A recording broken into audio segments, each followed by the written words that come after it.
Welcome everyone, Costin here with a discussion about the 5 best minor factions in Total War Pharaoh Dynasties. Now of course the minor factions are not going to be as good as the major factions for the most part, though some of them can certainly give them a run for their money, but there are really some that are worth playing quite a bit in a campaign. And so this is the top 5 list. There's quite a few minor factions. There's like 40 factions or close to 40 factions in total between major factions and minor factions to actually play in the game. So we start in number 5 with Damascus. Now there's a couple of reasons behind that we need to talk about. You start with the tier 4 capital. You start with the Grand Temple of Moloch as well, which gives you minus 15% upkeep and production to all resources, plus 15% in your province. So there are some really good benefits over here, and you do start worshipping Moloch, I believe, from the very beginning of your campaign. So that resource production that you're going to be able to get is going to be pretty useful. On top of that, you start with a tier 3 native recruitment office, which gives you access to things like warriors, skirmishers, and archers. Not the best archers in the game, but certainly good enough units that you can use. In terms of your unique unit recruitment, you have things like Canaanite Vanguard, Slingers at tier 3. Then we look at tier 4, we get heavier infantry available over here, in particular the renowned Canaanite Swordsmen. Not the best damage dealers in the world, but certainly units that can make it work in quite a few ways. And I mean, you have plenty of really solid infantry. Not the best in the world, obviously, but still pretty heavy, durable infantry with a good amount of lethality. So you have a good economy, you have higher tier settlements, you start with all tier 1 production buildings constructed, with the exception of the timber yard over here, which you can start constructing on turn 1 in Damascus. Or you could go and do something else, which is to upgrade Jawa and get that particular gold mine over there to start producing gold. You start with a good amount of food in your initial province, and you also have gold, which is going to be very significant. One of the issues you may have resource-wise is going to be stone, but if you look to the south over here, there's stone, there's wood, there's bronze, so all of the resources that you may need are within easy reach. Now, let's talk about Ursu. You can actually defeat Ursu on turn 1. I only enabled all the features of the campaign and being able to see the playable area, but you can just go over here and auto-resolve against Ursu in your initial battle. That is all you need to do in order to defeat them, and then just, start recruiting units. It would probably be recommended that you fight that particular battle manually, because that will allow you to reduce your casualties, in particular if you're using the garrison units to soak up a lot of the damage. So you eliminate Ursu very quickly, you take a settlement, and then you're free to do whatever you want. There's so many paths that are available in this campaign that is quite great from that perspective. And that is one of the things that Damascus does have. It's actually one of the principal benefits that Ursu has, but you have a better start than him. Certainly nowhere near as good in the long term as him, but you have a better start than him because all you need to do is defeat him. Once he is defeated, you no longer have to worry about any particular threat, because the factions against you aren't necessarily very hostile. You can go for Kadesh, you can go for the gold mine over here in Ugarit, you can take advantage of various situations. And in terms of your path to power as a Canaanite faction, you do benefit immensely from being able to select whichever path you want, be it Mesopotamian, be a Mesopotamia, Hittite, Aegean, if you want to go over there. So all of these things are available in your campaign. You do need to take the territory yourself. You won't just get access to them for gold as Ursu can, so that is a bit of a downer. But once you do get going, once you do enter one of these lands, you do have the strength that comes from those traditions. So you can play this campaign in numerous ways. So basically, the way to understand Damascus, it's the lesser or the minor faction of Ursu, more or less. Because in the same way, you have some of the same benefits that Ursu does have available in his campaign. Not obviously not quite the same long-term strengths that Ursu does have, but your start in terms of resources, in terms of cities, is quite a very significant one that can allow you to accomplish a great deal in your campaign. And that is really what makes this particular campaign work if you are going to play as Damascus. And number 4, we have, well, Cyprus, in effect, or as it's called over here, the Alasia. Now, the Alasias start with 2 regions in Cyprus over here, and they can gain the 3rd one very, very quickly. Their unit roster is made up of a bunch of Canaanite units, so you have the native unit roster of Canaan, and specifically the good unit roster of Canaan, in the sense that you have some fairly heavily armored infantry over here with the renowned Canaanite swordsmen, as well as the veteran Canaanite shield bearers. In terms of your unique units, you have things like Hittite spearmen, veteran Canaan swordsmen, so you have slingers, you have infantry. Looking over here higher, we even have chariots that are available in this particular campaign. Heavy chariots, heavy Anatolian chariots. So it's a combination of like Canaanite units, a couple of Hittite units thrown in there in the mix for good measure, like veteran Hittite spearmen. So you have a really solid infantry roster of heavy infantry. Not the best damage dealing capability in the world, but still a good amount of durability. But that is not the reason this particular faction is at number 4 on this list. No, that is not the reason at all. Same with Damascus. You can go for either the throne of Hatti, you can go for Egypt, you can go for Mesopotamia, you can even go for the Aegean. But it's none of those things that really set Cyprus up for success. Rather, it's the fact that you start with the largest quantity of bronze in the entire freaking game. By far. Every region in Cyprus has bronze in it. And while obviously that will create issues in terms of other resources, the fact that you're swimming in bronze is going to give you a lot of economic power. Bronze is one of the most critical resources in the game. I would say it's easily the best resource to have in abundance in the game, and that's the reason why Cyprus is on this list. Because they have more bronze than anyone else. In fact, many other factions combined. With bronze, you can get a bunch of higher tier infantry units. You can trade it away for every other resource that you need. In a Total War Saga Troy, the most valuable resource was gold by far. Bronze was still very valuable, but in this game, gold is useful, undeniably so, but it's not quite the same ridiculous nonsense that bronze is. Bronze is the diamond resource, if you will, of this particular game. So that abundance of bronze, combined with a starting position over here in an island from where you can reach Egypt, you can reach Hatti, you can even go into the Aegean or Mesopotamia if you so desire, that does give you a significant level of power as Alasia. As Cyprus, really. I'm just going to call them Cyprus over here. So that is a huge level of power that you do have access to. You do have decent enough relations with some of the factions from Canaan, and the Hittites do dislike you, but there are plenty of resources that you can reach for regardless of where you decide that you're going to go. You do start worshipping Baal as a god over here, as your particular faction.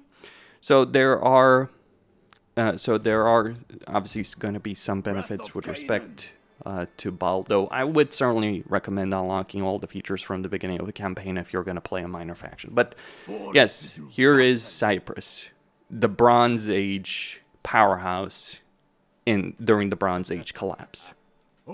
At number 3, it would be Ajax and Diomedes. You start with the city of Thebes, and you start with 2 previously legendary characters or heroes from a Total War Saga Troy. Obviously, they don't have the same kind of benefits that they had in Troy, but still, they're pretty powerful characters with a fairly good starting position in their campaigns.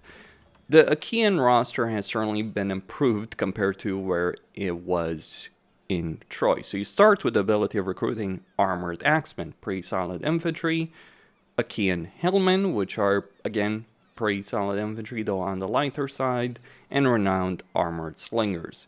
In terms of native units, you do get the usual stuff that the Achaeans do have, so Achaean Javelin Men, Archers, and so on and so forth. Though you could always go for Crete and be able to recruit some of the unique units that are available over here as well.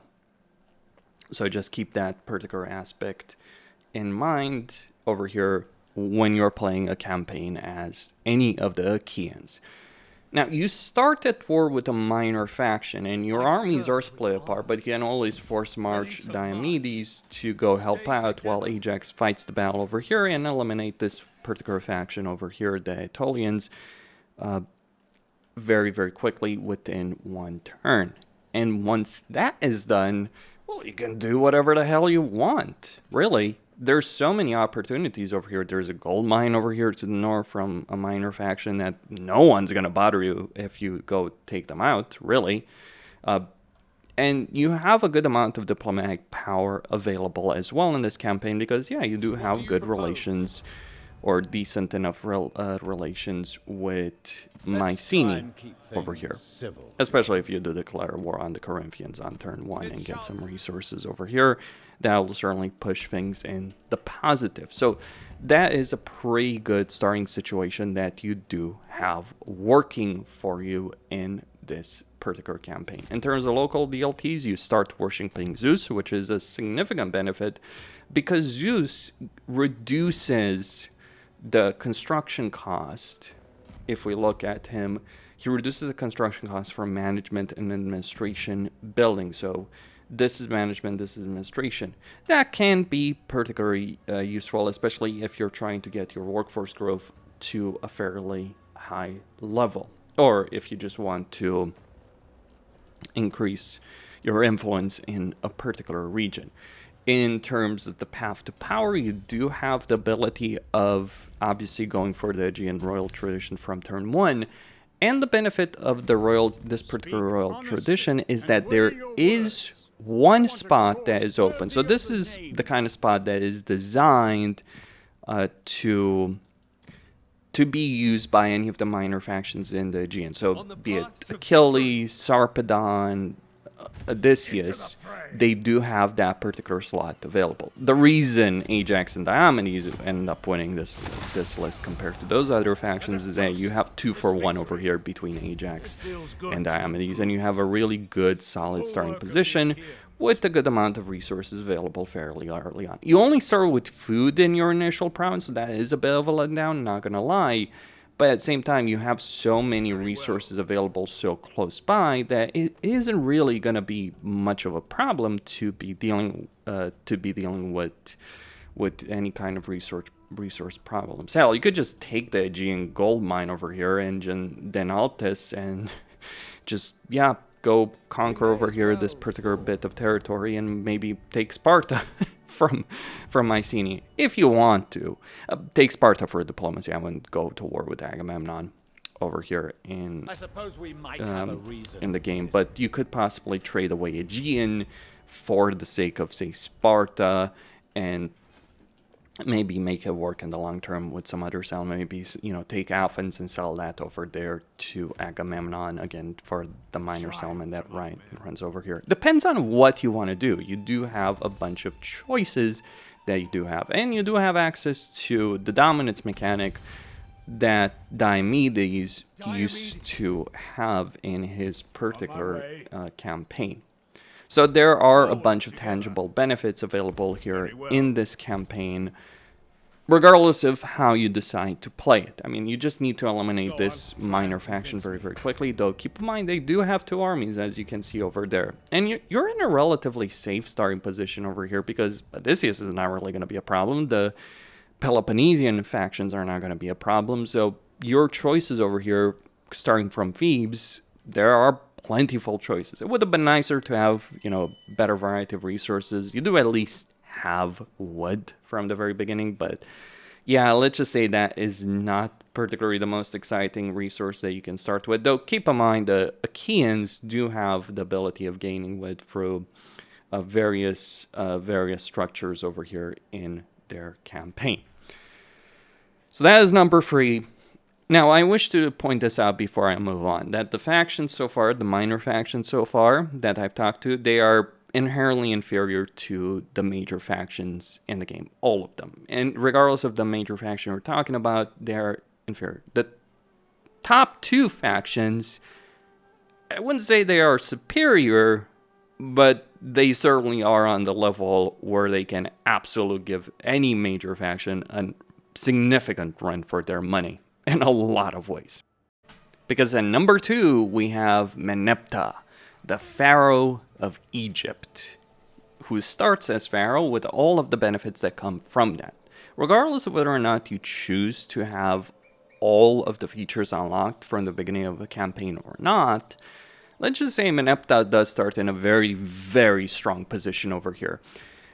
On every level. Like, the only reason he's actually not number 1, well, 2 reasons. One of them has to do with Egypt's, you know, roster issues, but the bigger reason is, yeah, he's old and he's going to be dying soon enough if you're not careful. So you are going to have to be careful about how you decide to play this campaign. You could always make him immortal if you want to, and also slow down the passage of time because you do have that choice.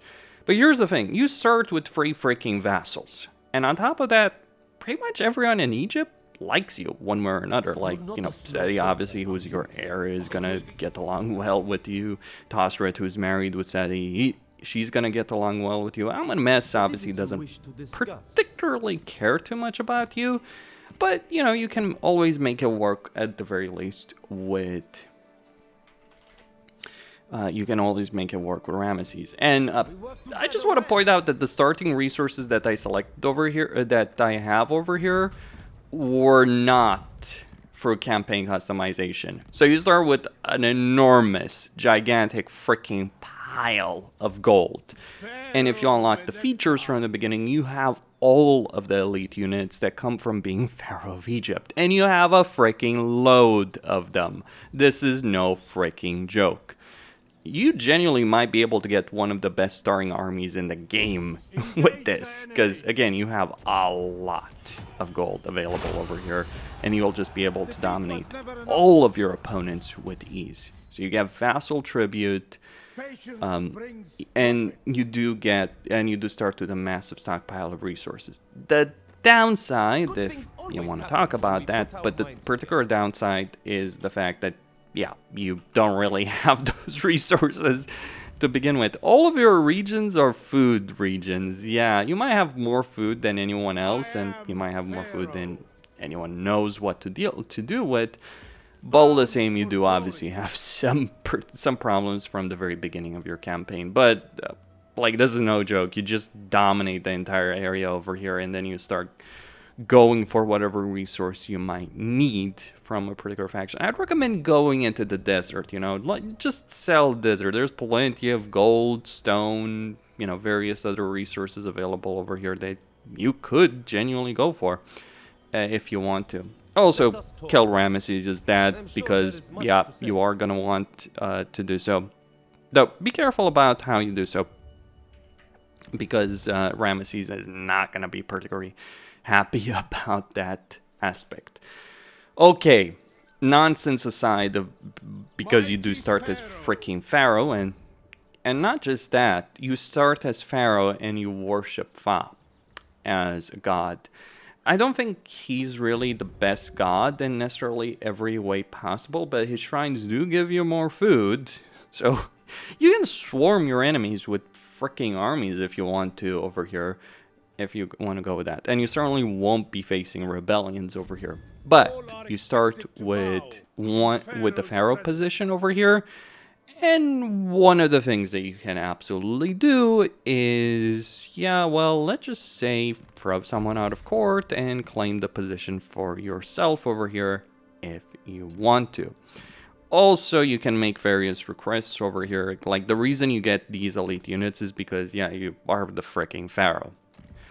And so you have 2 court positions from the beginning because of that. Now, Seti is your heir, but let's just say we don't have to care about that, about that particular aspect. It's like, oh yeah, you know, Seti is Seti is your heir. It's like, who cares about that? Like, yeah, we got a new heir over here. He's not gonna be particularly happy about that, but then again, we don't really care about what Seti feels about.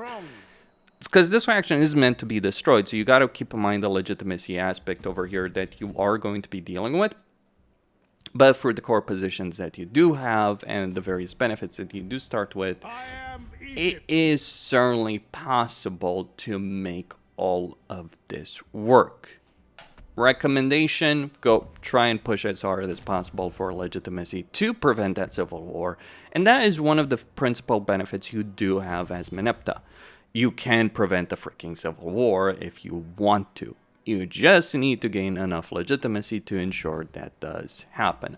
I'd recommend if you're playing this faction, play with, you know, immortal leaders and make it multiple turns per, per year. Put that to the maximum and just really show the world who Merneptah really is in this particular campaign. Because, yeah, you do have a lot of power at your disposal if you choose to use it.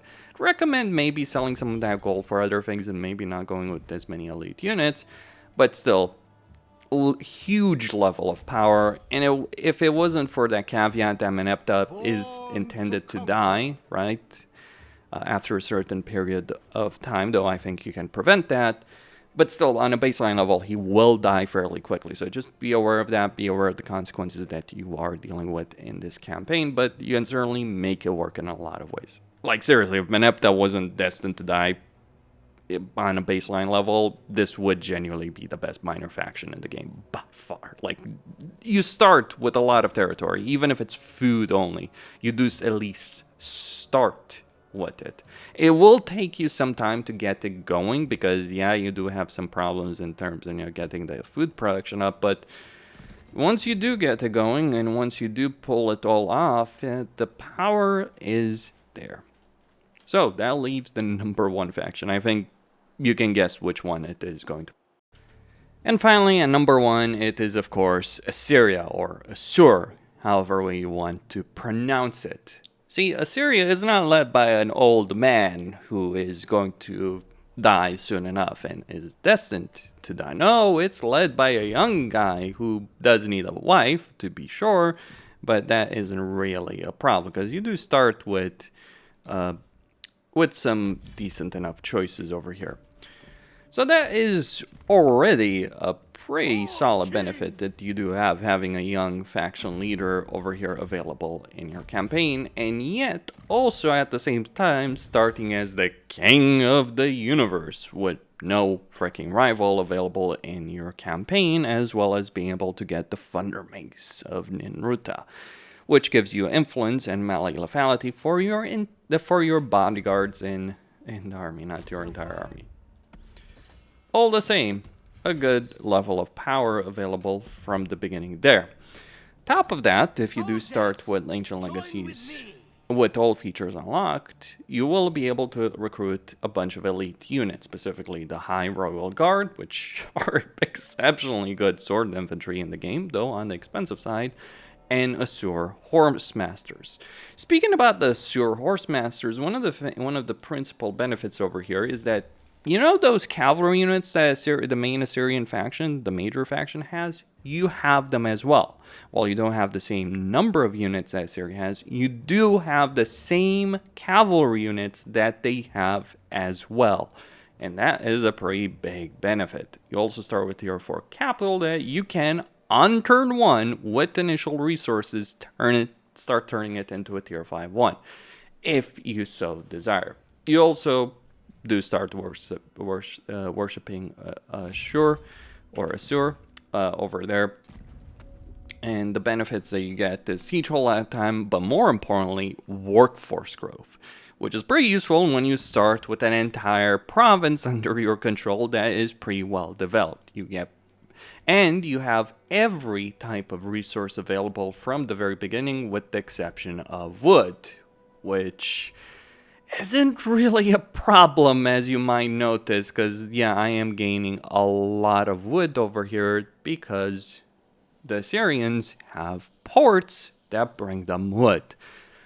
So you're an economic powerhouse in terms of the resources you have. You don't have quite the same bronze insanity that, Cyprus has, but you do have every available resource from the very, very beginning of your campaign. And the minor faction you start the war with, yeah, about that. It's the same minor faction that Assyria as a major faction, or rather not.